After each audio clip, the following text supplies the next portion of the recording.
The winter wind was loud and the cold felt endless, yet inside a small home, people sat warm and calm, with no power, no noise, and no smoke to give them away. This was not luck, it was a simple trick, one that came from the 1940s, built in a time when people had less but knew more. Today we use heaters that break, cost money, and stop when the power goes out. But back then, people made heat that lasted all night with almost nothing. This is not magic, and it is not a myth. It is real, it worked, and it still works today. So how did they do it, and why was it almost forgotten? Stay with me, because this story gets better. In the 1940s, the world was in crisis. War spread across lands, fuel was rare, and people had to survive with what they had. Coal was saved for factories, oil was sent to the front lines, and homes were left cold. Families could not rely on modern tools, so they turned to old knowledge, simple ideas, and smart thinking. Heat was life, and losing it meant danger, so people started to build small systems, hidden in plain sight, that could hold heat for hours. These were quiet, safe, and hard to detect. What they made was not just a fire, it was something smarter, something that used the fire in a new way, something that stretched heat far beyond what seemed possible. The trick was simple but very smart. Instead of making a big fire that burns fast and dies fast, they made a small fire that burns slow, and they trapped the heat. They used thick materials like clay, stone, or brick.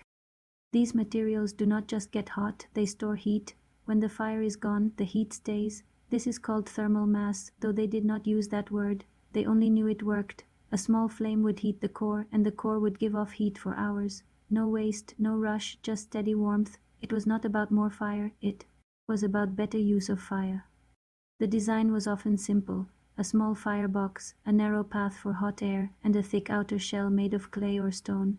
The fire would burn in one place, but the heat would move through the path, warming the whole structure. Then the heat would stay inside the walls, slowly moving out into the room. Some homes had benches or beds built into the system. People would sit or sleep on them, feeling warmth long after the fire was gone. No noise, no light, no smoke escaping outside, just a quiet flow of heat. It was safe, it was smart, and it used very little fuel. The secret was not the fire, it was the storage.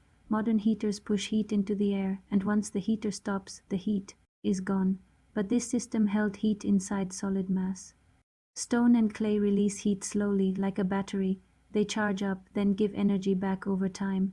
A short burn could give warmth for many hours, even through the night. This meant less fuel, less work, and less risk. People could sleep without waking to add more fire, and that made a huge difference in cold times. It was simple, but it changed everything. During wartime, smoke could be dangerous. It could reveal your location. This system helped solve that problem because it burned fuel more fully. It made less smoke. The heat stayed inside, and the outside looked quiet. No big flames, no tall smoke trails. In some places, this made homes safer from watchful eyes. But after the war, new fuels became cheap again, and fast heaters became popular. People wanted quick heat, not slow systems. So this quiet method faded away, not because it failed, but because the world changed. Today, many people are looking back. Power cuts happen, fuel costs rise, and simple living is becoming more important again. And this old idea is coming back to life. Modern builders call them mass heaters or heat storage stoves, but the idea is the same.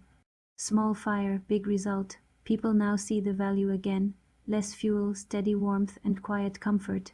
In cold places, these systems are being built once more, in homes, cabins, and off-grid spaces. What was once old is now new again. Modern heaters are fast, but they depend on power or fuel that can run out. This 1940 seconds trick works with simple materials, and it does not fail when systems fail.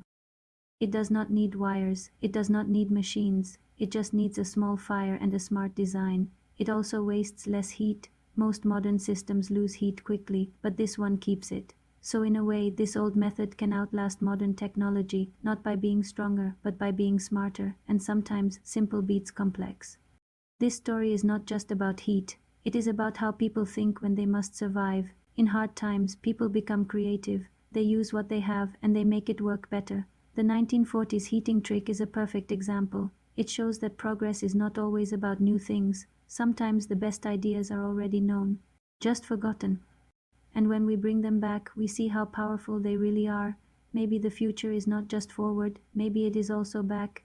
Scene 10 closing and call to action. So the next time you feel the cold, think about this simple idea: a small fire, a strong core, and heat that lasts. It is not just history, it is a lesson we can still use today. If you enjoyed this story, make sure to like the video, share it with others, and subscribe to True Historia for more hidden stories like this. Tell us in the comments what you think about this heating trick and what you want to see next, because sometimes the past holds the secrets we need the most.